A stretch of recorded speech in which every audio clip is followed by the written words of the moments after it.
Hello दोस्तों, नमस्ते। मैं शीला शर्मा, हमारे यूट्यूब चैनल पर आप सभी का स्वागत है। दोस्तों, आज एक छोटा सा विवाह गीत आप लोगों को सुनाऊंगी। फुल आवाज़ करके गीत को सुनना और आप सभी को जैसा लगे कमेंट के माध्यम से बताना और ज़्यादा से ज़्यादा शेयर भी करना और इस गीत के भाव को ज़्यादा से ज़्यादा समझना। आइए, एक छोटा सा विवाह गीत है, सुना रही हूँ आप सभी को। अंगना बहारी सीता घुरवा लगा, मैं जमी गावा चंदन के पेड़ जी। अंगना बहारी सीता घुरवा लगा, मैं जमी गावा चंदन के पेड़ जी। पेड़वा कटाई रामा डोलिया बनवा, मैं चलो सीता हमारा के देश जी।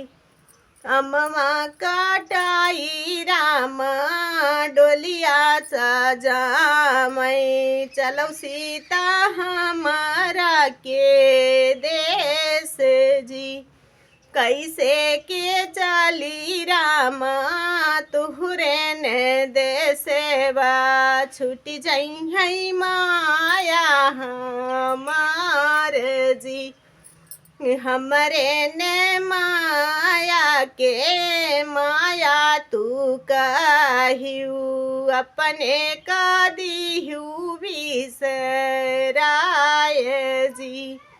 हमरे ने माया के माया जे काहियू, अपने का दिहू बिसराय जी। अंगना बहारी सीता घुरवा लगा, मैं जमी गावा चंदन के पेड़ जी। पेड़वा काटाई रामा डोलिया बनवा, मैं चलो सीता हमारा के देश जी। कैसे के चली रामा तुहरे ने देसवा, छूट जाई है भाभी हमार जी। अब हमरे ने भाभी के भाभी जे कहियू, अपने का दिहू बिसराय जी।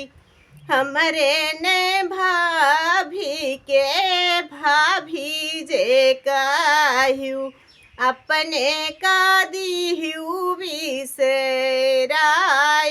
जी। अंगना बहारी सीता घुरवा लगा, मैं जमी गावा चंदन के पेड़ जी। पेड़वा कटाई रामा डोलिया बनवा, मैं चलो सीता हमारा के देश जी।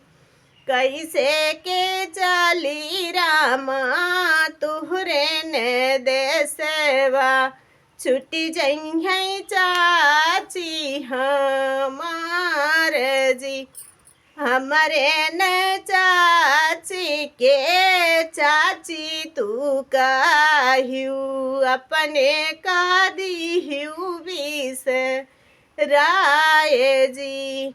हमरे न चाची के चाची जे कहियू, अपने का दिहू बिसराय जी। अंगना बहारी सीता घुरवा लगा, मैं जमी गावा चंदन के पेड़ जी।